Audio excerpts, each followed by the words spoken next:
Edexcel AS Business Studies Unit 2A Marketing Revision Screencast. By the end of this section of the syllabus, you should be able to explain the marketing objectives and strategies, the 4 P's of marketing.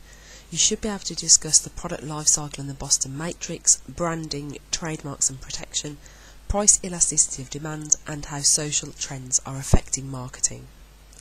So first of all, marketing objectives are what a business is trying to achieve through its marketing activities. So we might be thinking about increasing sales volume, perhaps to try and gain some market share, increasing revenue, again perhaps also to increase market share, increasing profit, survival perhaps for a new firm or a firm that's facing difficult trading conditions, or it might be about increasing brand awareness and recognition, so perhaps thinking more about the brand and the product portfolio rather than one particular product. But the marketing strategy relates to whether businesses are going to adopt a mass or niche market strategy. So a mass market strategy is trying to sell to everybody. So Heinz beans, Cadbury's chocolate are mass market products with mass market strategies. A niche marketing strategy is about trying to target specific needs for specific customers. So going for a much smaller, well-defined market segment. Whichever approach is taken, it's necessary to analyse the market, identify the market segment or segments that you are going to target, and then target the market segment through the appropriate marketing mix. And the marketing mix is the product, place, price and promotion of the product. So product relates to the features of the product, the design, place, how it gets to where it is, which affects the cost, and where it's available to buy, which has an impact on how the product is viewed, price, how much it costs, and promotion. We can talk about above and below the line promotion. Above the line promotion, any form of advertising. Below the line promotion, anything that's not advertising, so special offers, buy one get one free, public relations, getting in the paper for doing something good. So those things relate to promotion.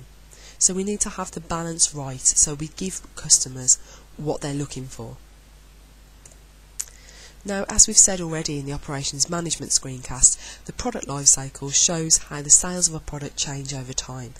And we know that people don't buy the same thing forever. Tastes change, fashions change, technology moves on. So the product that we're buying now is not possibly the product that we're going to be buying in a year or 5 years or 10 years time. And businesses need to be aware of that. And they might look at developing new products to have in their portfolio, or they might look at extension strategies.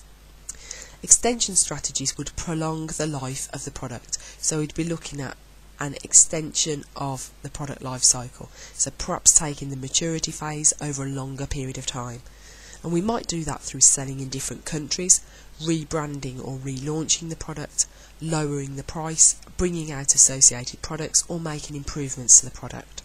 That keeps people's interest, persuades them to buy.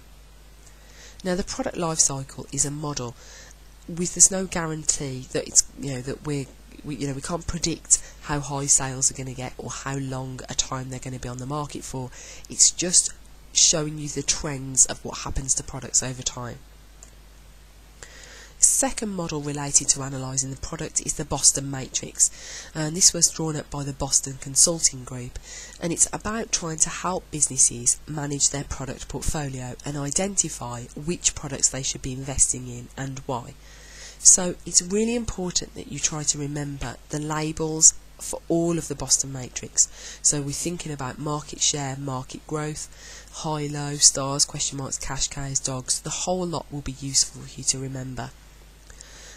And what you can think about is the way I approach the Boston Matrix is I've learned which sections these go in, and I think that's fairly easy to pick up.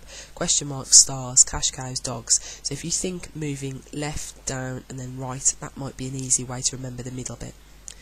Okay, question marks are products that have low market share but potential for high market growth, and these are products that are in the development phase. Stars are products with high market share and high market growth, so they're new products that have been launched onto the market and require a lot of advertising and marketing. Cash cows, products that have got high market share but low market growth, so they're stable products that generate a lot of revenue, and generally cash cows generate the revenue for advertising the stars and developing the question marks. Dogs are products with low market share and low market growth, so we wouldn't be investing in those products. We'd only keep them if they covered their costs and if they complemented the rest of the portfolio. So if you can remember that the stars have both got high by them, you might be able to then work out the market share and market growth. Okay, which way round that should go. But if you do find a good way of remembering that, please share it with me and other people in our group. So the aim is to make sure that businesses have a balanced product portfolio. Branding. Brand names make a company and a product recognisable to customers, and often brand names are protected using a trademark.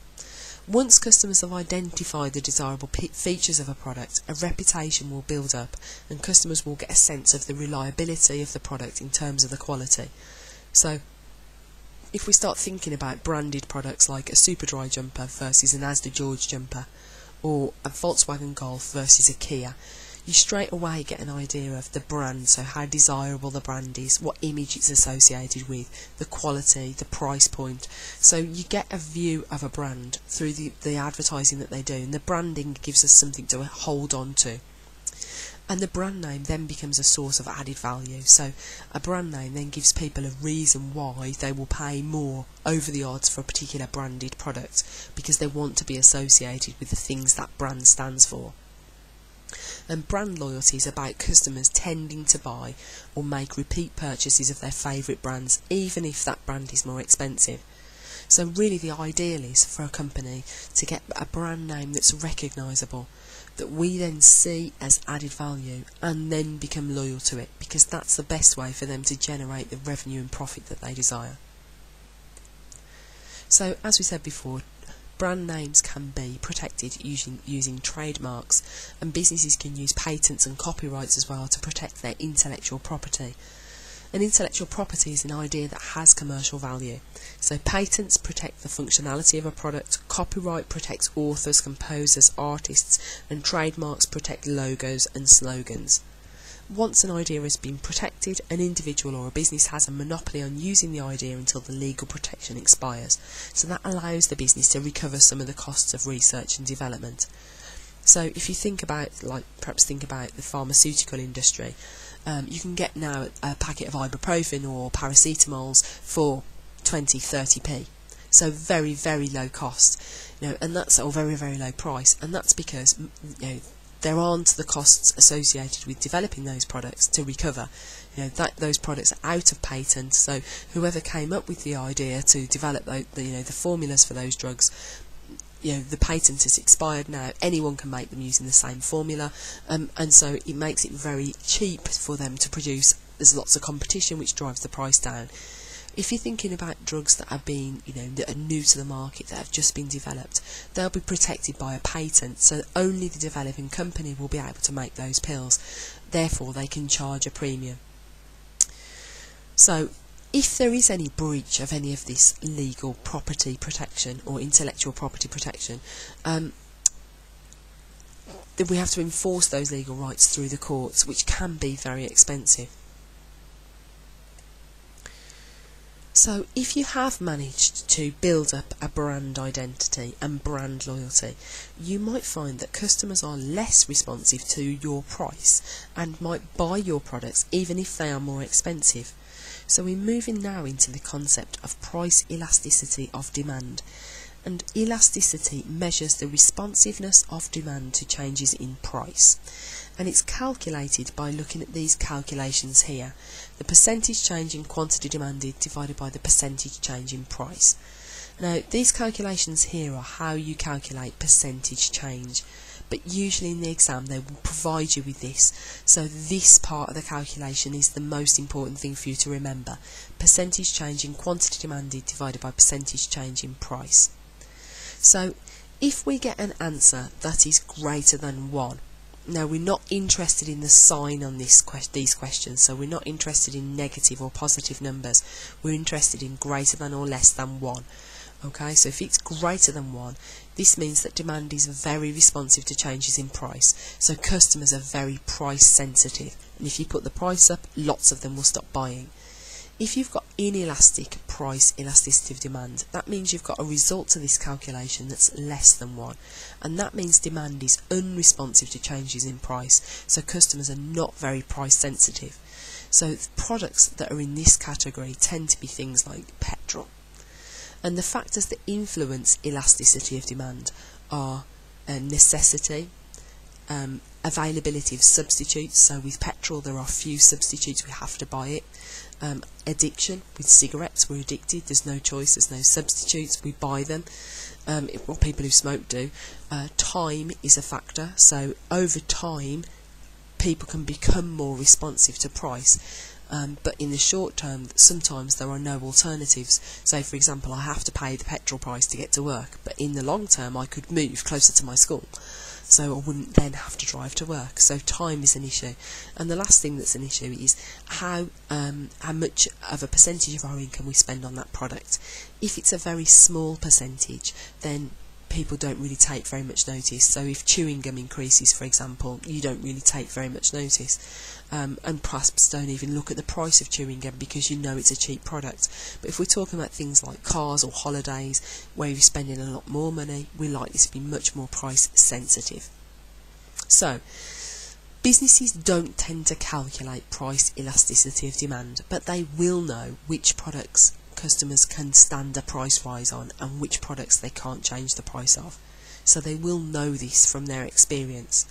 And basically the rule of thumb is, if you have elastic demand with customers that are responsive to changes in price, if you put the price up, fewer people will buy, so your revenue will go down.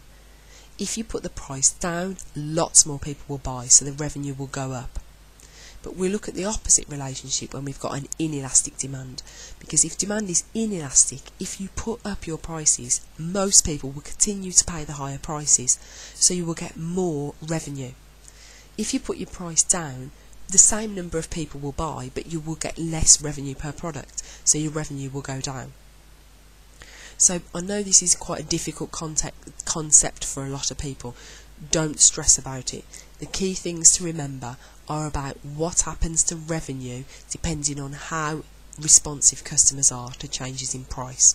And if you can remember this part of the calculation, that would be great. Okay, so how social trends affect marketing. We are becoming more socially aware. We are more and more demanding of businesses to be be responsible, socially responsible for their actions, and corporate social responsibility involves taking decisions in a way that respects all stakeholders. And we're interested increasingly in businesses behaving ethically, which involves doing what is morally right. So it includes sustainable sourcing of inputs, avoiding environmental damage, prioritising employee welfare, offering customers and suppliers a fair deal.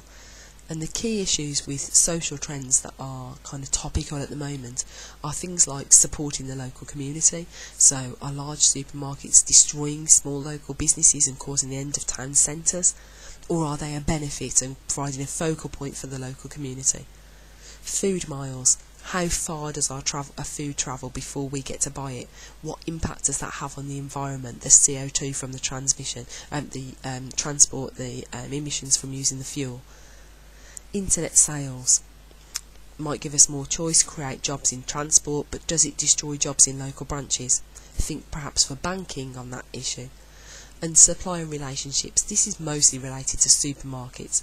Do they abuse their monopsony position by paying suppliers late and making many demands? A monopsony is one customer.